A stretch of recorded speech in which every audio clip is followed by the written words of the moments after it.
Doing good. It is the number one podcast. I am your host, Coach Jake. Dude, it has been absolutely nuts. I hope you guys are doing good. Hit me up in the chat. Of course, as always, we are out on YouTube. We are on Facebook. We are on Instagram, Twitch, Twitter, LinkedIn.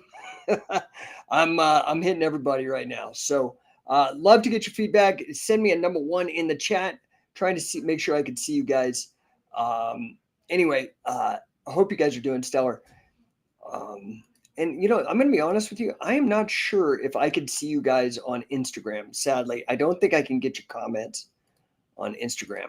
That is the limitation on this platform right now. So, yeah, anyway, dude, I want to get right to it today. Crazy stuff in the news. I want to talk about, the title is really, what can we learn from McGregor, Musk, Trump about winning in business and life, right? So I know that things are crazy right now, absolutely crazy. If you're living under a rock, Donald Trump, somebody tried to shoot this dude. Shocker. I mean, I know that there's been a lot of incitement. I know that he has done a lot to create his own the animosity directed towards him, and his opponents have turned that up. And now the guy is we were literally 1 inch from a civil war, is the way that I look at it. Do you guys agree with me or not? There's a lot of debate on this. Some people are trying to say that it was like staged, or I'm just telling you that is probably not true. Anyway, I want to go over this. Trump's been clearly had troubles. Musk, there's been assassination attempts on Elon Musk as well.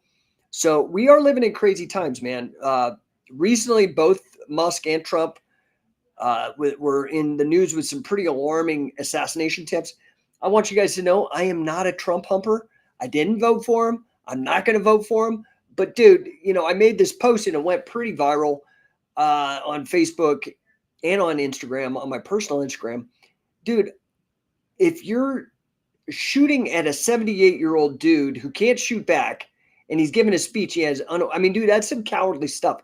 If it was Obama or Biden or anybody else, dude, it's not the way to handle things. That's some coward shit. Okay. So, now, how does Conor McGregor fit in this? I don't think anybody's tried to assassinate him. Maybe. I don't know. I know he's gotten into some fights outside of the octagon. But, there's a lesson to be learned here, man. If you look at the last fight that he made $8 million in betting on a fight. Okay? The guy's fighting didn't make that much money. Right? This is on the I can't remember which fight this was. You guys know which fight this was? Throw it up in the chat if you remember. It was announcing his partnership with the gambling site Dual Bits in 2024. This is from Sportskeeda. Conor McGregor has seen his sports betting success provide a significant short-term boost to his net worth. Whether it's beginner's luck or hidden talent, McGregor has consistently shared his winning bet slips on social media. Argentina versus Spain. He's crushing it, dude. He made more money on that MMA fight than the MMA fighters. Anyway, crazy, crazy times. I'm not even sure. Can you guys see me? I would love to see in the chat. And unfortunately, my biggest followers are on Instagram, but this platform I'm using does not give me access to you guys. This is just not good. Let me make sure that I am actually streaming to you guys. It says I'm streaming, but I guess, yeah, it says streaming right now. Streaming. So if you can, do me a favor, just throw some in the chat. I'd love to hear from you guys. Just to confirm that I'm not broadcasting out into outer space for no reason. Now, one of the things that I find very, very interesting is how all of this is played out. So many people are like, dude, Donald Trump won the election on that day. And I agree, dude. Like, how do you not? He went from from a villain to like an underdog. And again, if I were to go vote for anybody, and I really honestly don't even believe in voting anymore. Obviously, it's gotten us to this point. It hasn't worked out that well. So, repeating the same actions and expecting a different outcome is the definition of insanity or whatever that Einstein quote was. So, my concern is this. Trump comes in. His VP pick seems to be very much an establishment guy. In fact, a guy that was talking crap about Trump and all that. So, I'm hoping this isn't a situation like Reagan where he kind of was cajoled into having Bush, and then another assassination attempt happened, and then they got their guy that they want, or that was the attempt, right? You know this, right? Like the Hinckley, if you look up the Hinckley family and the Bush family connections, it's very interesting. And again, this is one of those conspiracy facts, not really a theory anymore. So I don't know what they're doing with this VP pick. It doesn't make any sense. I don't know who it is. I don't follow politics. And you guys might, I made one post and people lost their mind on my Scientific Wrestling account. Oh, keep it to wrestling. I'm like, dude, first of all, it is wrestling related.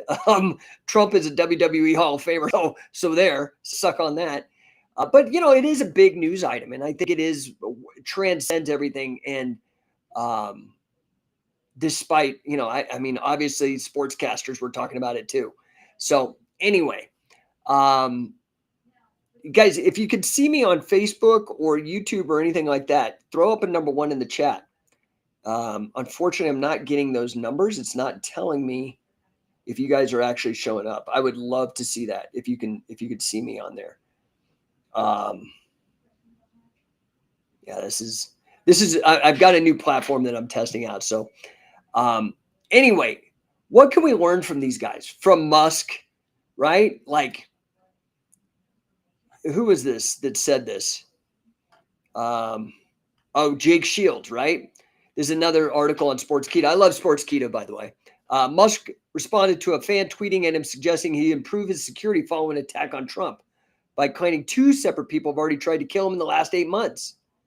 Musk's daunting revelation shocked former UFC title challenger Jake Shields, who reacted to the tweet with one of his own. Shields tweeted, "People have also tried to kill Elon Musk.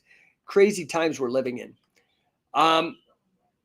Musk did not realize when the reported would-be shooters were caught, only reporting that they were arrested with guns about 20 minutes away from Tesla headquarters in Texas. So, and why? And I guess Musk just came out and endorsed Trump, which I'm sure is not going to help reduce the animosity or whatever, the controversy. Crazy times. Now, the one thing that came of this is that the best guy for the job, I believe right now, and again, I'm not even a huge fan, but he's the best guy and he's talking about things that matter, is RFK Jr. Now, here's a guy who his father was assassinated. His uncle was assassinated in this very same arena of presidential politics. And Biden would not provide him Social Security. Not that Social Security coverage helped much with Trump, but even then, I know that RFK, that Bobby Kennedy Jr. has had to use Gavin DeBecker's security. B. Lee, did you just fart, bro? No, did not fart. Are you hearing my chair?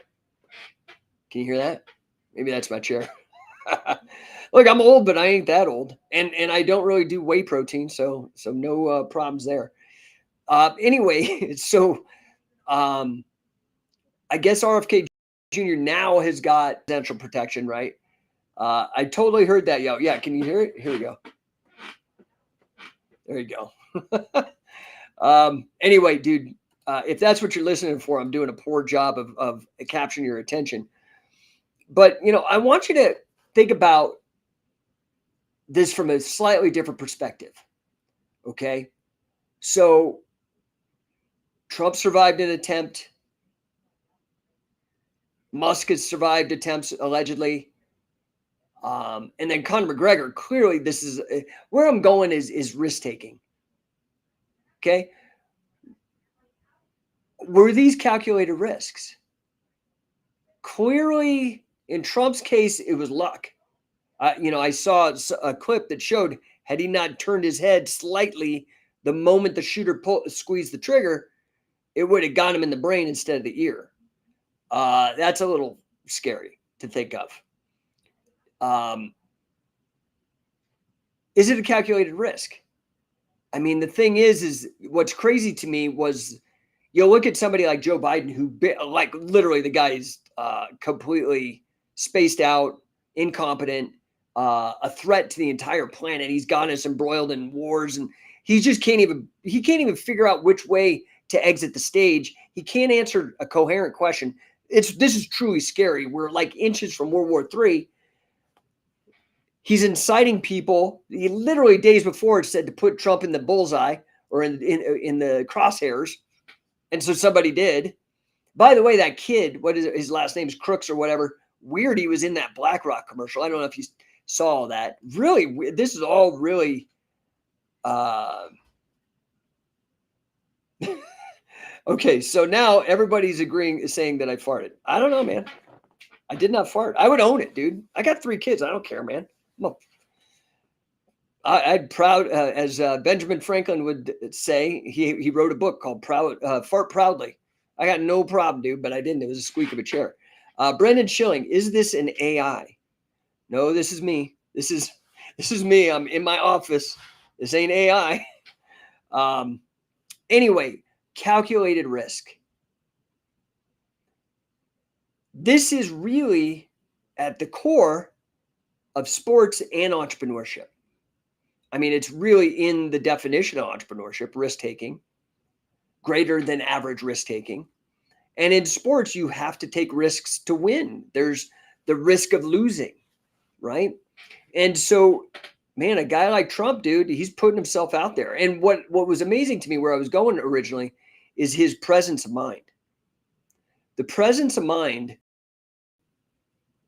to get shot and realize the photo op opportunity with him standing pumping his fist and saying fight. Dude, the guy is a master marketer. I mean, I will be real.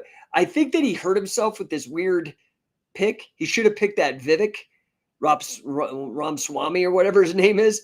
However, it was huge. That was a huge moment for him. Again, I'm kind of like, I'm not really into either candidate, but it was pretty crazy. Love to hear your guys' take on that. Throw that up in the comments on the on this wildness with WWE Hall of Famer.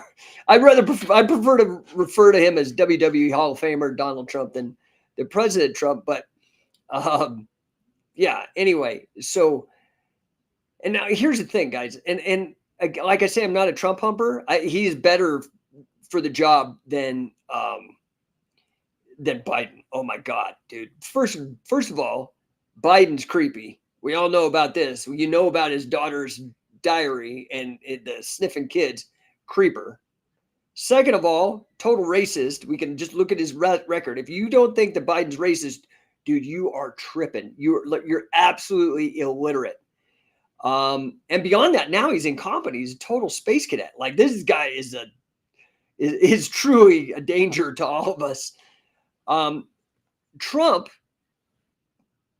not incompetent, probably needs to learn to keep his mouth quiet, because I think that's what's incited a lot of these problems, honestly, why he got banned and stuff. Now, I will say this. The great thing about a Trump presidency is he's really good at roasting people. So I do enjoy that from a comedy standpoint. But, I remember, like, Trump, lockdowns happened under Trump. Forced injections happened under Trump. So, I'm like, okay, I get it, but he still did not do the kind of job that I would have liked to see done. RFK Jr., I think he's got a lot of problems, honestly. I think he's younger. He's way fitter.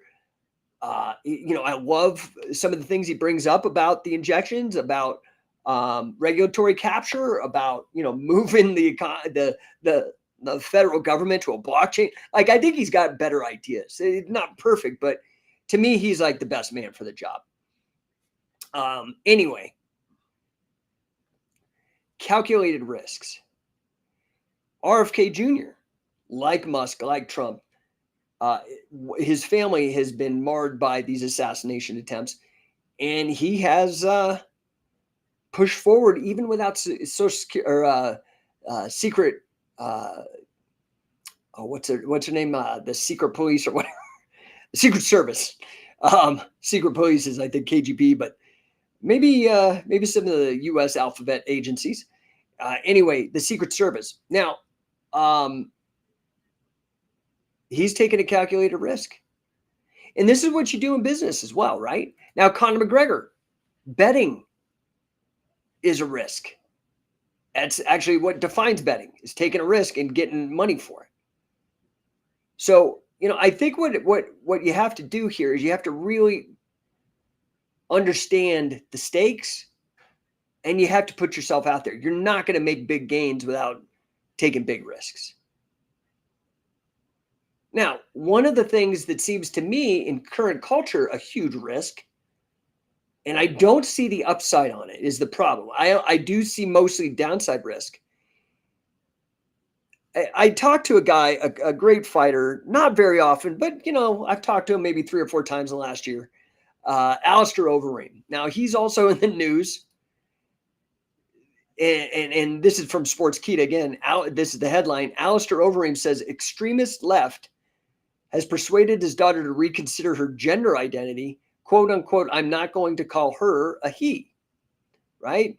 So this, he's a UFC vet. I'm just going to read the article. UFC veteran Alistair Overeem doesn't subscribe to self-gender affirmation ideologies of the LGBTQI plus. Man, that just gets crazier and crazier. Nobody's ever going to remember that shit.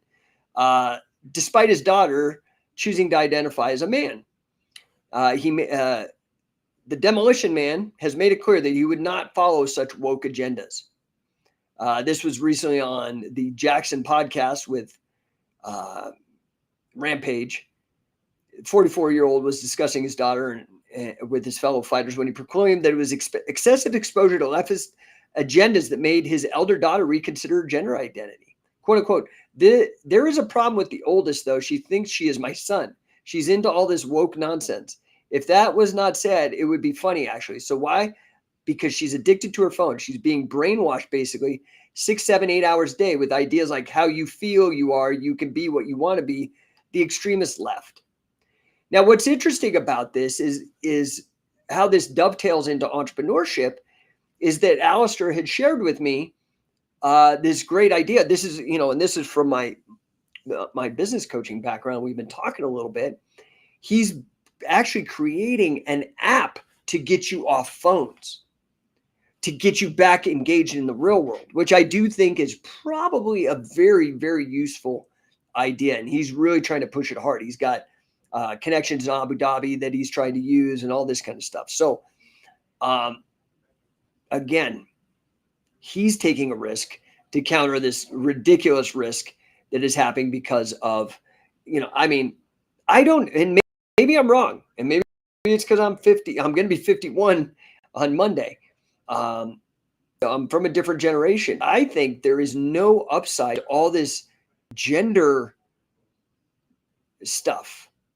What I don't understand is why we can't accept, adapt, improvise, overcome with who we are. So, I don't know. I'm just using my own experience. Here I am, a 51-year-old dude, 3 kids, married 18 years, happily, blessed, with a wonderful family, and cancer survivor, like DVT survivor, iatrogenic harm survivor. I don't know if any of this stuff rattles off medical issues in my life. And I didn't let them define me.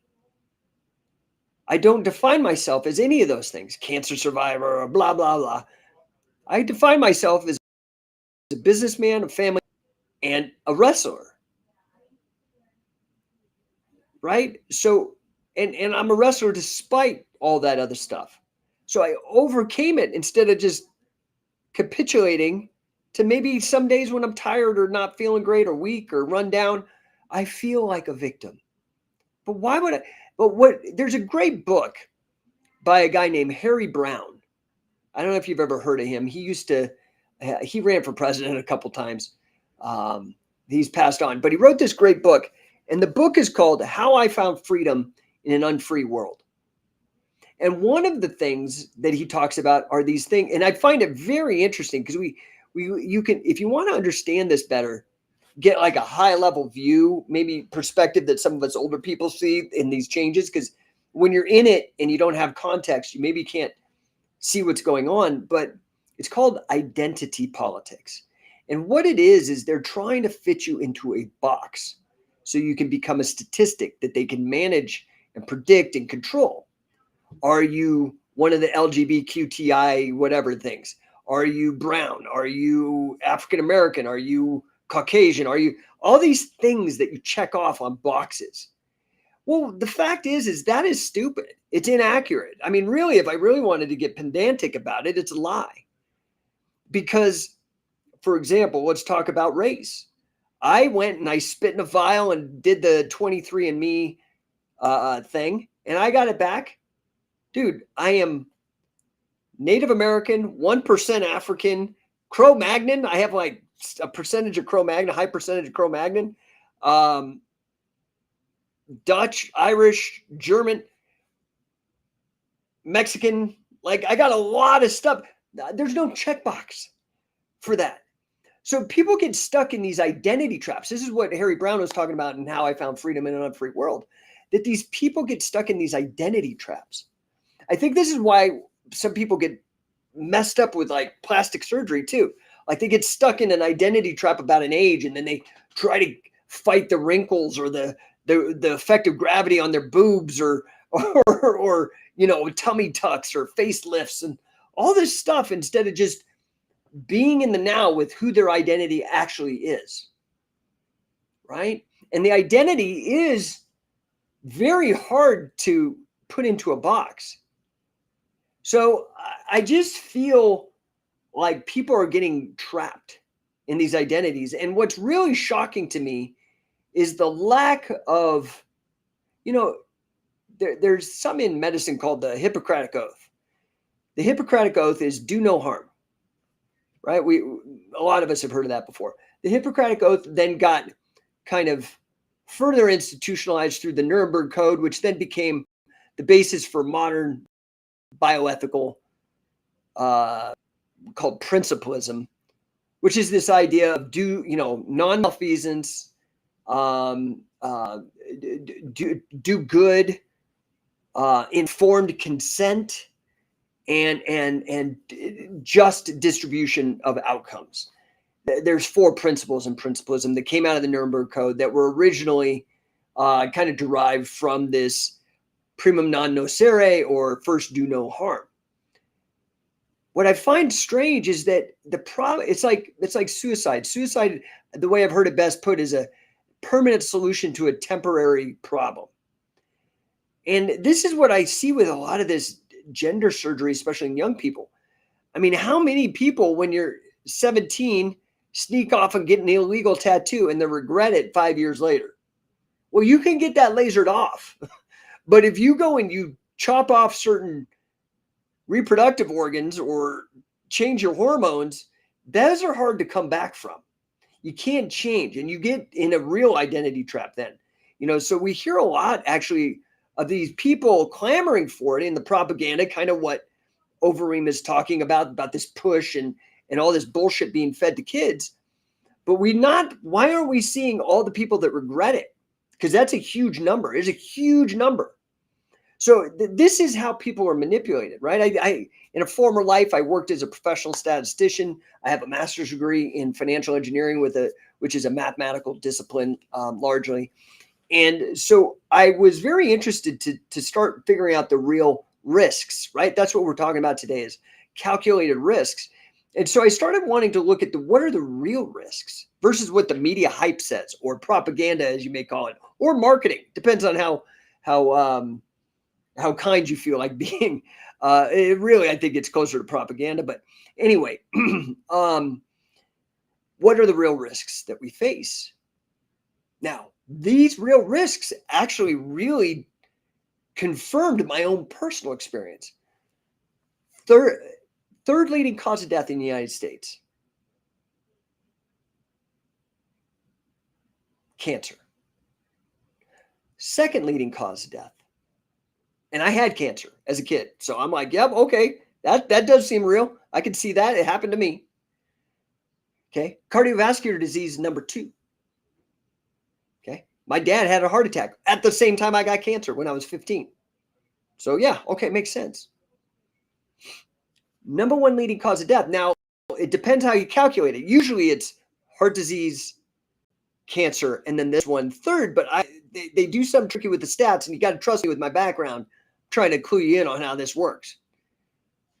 So this is from the Journal of the American Medical Association, largest peer-reviewed journal on the planet, okay? First leading cause of death from that, according to them, cardiovascular disease, heart attack. Second, cancer. Third, iatrogenesis, or death by doctor, or medical malpractice, medical malfeasance. Now, if you add medical malpractice or iatrogenic outcomes, as what it's known in the literature, iatrogenesis, and add adverse drug reactions, you add those two together, it becomes number 1, meaning side effects. Now, especially if we put all the millions of people that have been harmed through these mRNA injections, number 1 leading cause of death is doctors. Okay, so you're really taking your risk when you're going to see a doctor, ironically. Isn't that weird? It's upside down, crazy planet we live in. Anyway, I've been rambling on for so long. I wanted to share all these crazy news things. I know there's a lot been going on. I appreciate the hell out of you guys. I wish I could be more present, but I am really working hard on a goal. I am on the top of the podium for Grant Cardone. If you guys don't know, I'm one of his elite 10X business coaches. I'm in the top 5%. In fact, I'm on the podium, and I'm either number 1 or number 2, and I'm fighting to be number 1. And so that's taken a lot of my time. I've really set that for a big goal for myself this year.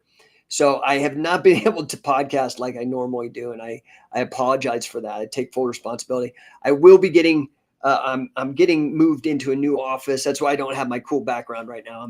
I'm in a transition office, but starting August 1st, I'll be back in my office. I'll have the studio set up again with my number 1 sign and all that good stuff. So I appreciate you guys. I miss you guys. I'm always here for you. Remember, you can check me out. If by the way, are you coming next week? I'm so excited. I've been doing these camps for 20 years with Scientific Wrestling. Okay. We've had Wade Chalice, Guinness record holder for the most wins and pins in wrestling. Mark Schultz, Olympic gold medalist, UFC fighter, subject of Foxcatcher, the movie, Academy Award winning director. We've had Dick Cardinal, one of the last living catch-as-catch-can guys from the carnivals to helped coach, who's the guy who beat Gable Owings, Larry Owings or whatever. I can't remember his name. Anyway, Dick Cardinal. We've had Yoshiaki Fujiwara because Carl Gotch insisted that he was the guy I needed to learn from. We've had Billy Robinson. We've had Josh Barnett. King Mo Law, great guy, incredible coach. And now, and I'm so excited about this, the last weekend of the year. Okay, so we're talking, let me make sure I got my dates right. The 27th of July. There is still 2 weeks to sign up. Pat freaking Miletich. Pat freaking Miletich, dude. I am so amped on this, dude. UFC Hall of Famer. First welterweight champ. Guy's in his 50s, just fought a hard match. The guy who beat up CM Punk so bad, he beat him up for the first round and then gassed because he's like an old dude. Dude, an animal. But beyond being an animal, beyond being UFC Hall of Famer, beyond being the first welterweight champ, didn't get popped for steroids, no controversy, straight. Beyond all that, coached 11, this is where I'm excited for me as a coach, coached 11 MMA world champions. You've got to get here. Our affiliate gym, Scientific Wrestling Affiliates, you can go to scientificwrestler.com if you want to affiliate with us. We hooked them up. They're hosting our first ever camp with Pat Miletich. I am so excited. I'm so excited. You need to get in the room for this. This is a very rare opportunity, guys. Very rare. And I've gotten to know him, and he's really, really a solid, great guy. Solid, good human being, lots of integrity, only wants to help people. And again, just winning at so many different levels, not only for himself, but with other athletes. You're going to have a full day access with him and then a full day access with me. So we're going to be doing MMA with Pat on Saturday, the 27th of July, like less than 2 weeks away in Orlando. Bring the kids to Disneyland, drop off the wife and kids, come train with Pat and me. Okay. And then if you work in the business, you can write it all off, the trip to Disney, all that. So anyway, going to be amazing. Super amped. It's at Grappling Mastery in a little suburb of Orlando called Eustis. You can go to coachingcatch.com. We still have a few spots, dude, but we've already got 12 people booked. So I think that means there's 3 spots left. Dude, they will go. I hope you're one of them. You need to sign up and show up and get in the room. I don't know what else to tell you, man. Okay. Super amped about that. Then we got Shoot Pro onto the main event of an MMA card. So it's our first ever Shoot Pro cage match. We've done tag team tournaments, middleweight tournament. We've done triple shoots, which is like a triple threat, 3-way single man tag. We are taking pro wrestling and making it real. Nobody's done this before. Crazy. It went one way, right? It was real competitive like UFC and then became fake like WWE. Yes, I know the injuries are real. I'm not disrespecting anybody. I did it myself for a while. What I'm saying is that the outcomes, it's not a sport, it's theater. That's why people call it fake. Okay. Well, we're making it real. Again, shoot. In the parlance of professional wrestling, a shoot means real, competitive. Shoot pro wrestling. So we've got on the card, we're doing a catchweight, 205. Brandon Riggins. This guy is a junior college All-American stud. Dude looks like the Terminator. Okay. Ripped beast. High-level wrestler. Good grappler. And we got him against a good wrestler and current power slap, high-profile athlete, Bear Bennett. This is going to be in I'm going to give you more details. We're going to be posting posters, all that. That's the last weekend of August. So last weekend of July, come train with me and Pat. Get some real badass catch wrestling, real badass wrestling-oriented MMA with Pat. And then the next month, we're going to have some badass wrestlers doing Shoot Pro on this. And right now there's an offer. Nothing's been inked, but there's an offer to be doing this 4 times a year. So Shoot Pro, I've been behind the scenes working really, really hard on blowing that up. And it is starting to come together now. We are swinging for the fences. We're doing big things here. What else is going on? The affiliate program, we're tweaking it. We're improving it. It's getting better and better. We were just up in the last coaching catch camp we did. It was me and elite scientific wrestling coach, 10th Planet black belt, Jesse Mares. Dude is like my brother. We were up there, did a great camp, wonderful camp, great at Scientific Wrestling Canada, super gym. Just, dude, you need to get involved with what we're doing. It's amazing. And we have been on a serious hockey stick of success. And I'd love to have you be a part of that and help out on the mission really what this is. I've noticed in this world, we talk, a lot of people talk about, oh, this new generation so soft and blah, blah, blah. Well, maybe that is true. And maybe we need to take responsibility. We created that. Well, what scientific wrestling offers is a safe way to get tough, to be conditioned, to learn how to fight, learn how to win struggles. Wrestling is defined as a struggle. and we want to win at wrestling. We want to win those life struggles. So all you people that buy into all that weird, like paying to get waterboarded and red pill bullshit, you can do that through the world's most influential, impactful combat sport, martial art, or sport in general to ever exist, scientific wrestling or modern catch as catch can. Love to see you there. Again, coachingcatch.com. You go there, get signed up, come train with me and Pat. You can go to Scientific Wrestler, become a part of us. You can host these camps. You can go to shootprowrestling.com, watch the old footage, watch the site because we're gonna have new stuff popping up, new footage, highly produced. We're gonna start getting distribution on big satellite and cable TV. So it's a very exciting time. And if I can help you with any of that, just hit me in the DMs, email me. I'm not hard to get a hold of. You guys can reach out. It's usually me answering the DMs or answering the phone. I'm very hands-on. Now, if I can help you in business, there's a reason why I'm at the top of the podium for Grant. One of my clients was just got an audience with Cardone and was blowing me up. I'm getting incredible results, doubling, tripling people's revenues in a short amount of time, 10xing people's sales if you're in sales, and revenues if you're an entrepreneur. I'm here to help you. Again, you can hit me up at chiefrevenuecoach.com. Check out the testimonials there. I can send you some more. I can connect you with these people and you can talk to them, put you at ease. I am here to help you. Scientific Wrestling is here for your mind and your body and your spirit. And No1 Coaching, or Chief Revenue Coach, is here to help you with regards to abundance and with regards to wealth and freedom. I'd love to help you out, man. Anyway, hit me up. Appreciate your attention. And I will talk to you guys very, very soon. Let's see here. I'm trying to still figure out this platform. I'm not doing a great job of it, but I appreciate the heck out of all of you guys. And I will, starting August 1st, these podcasts will become far more regular. And I'll have all my backdrop and all that kind of stuff. And nobody will be questioning whether it was AI or not.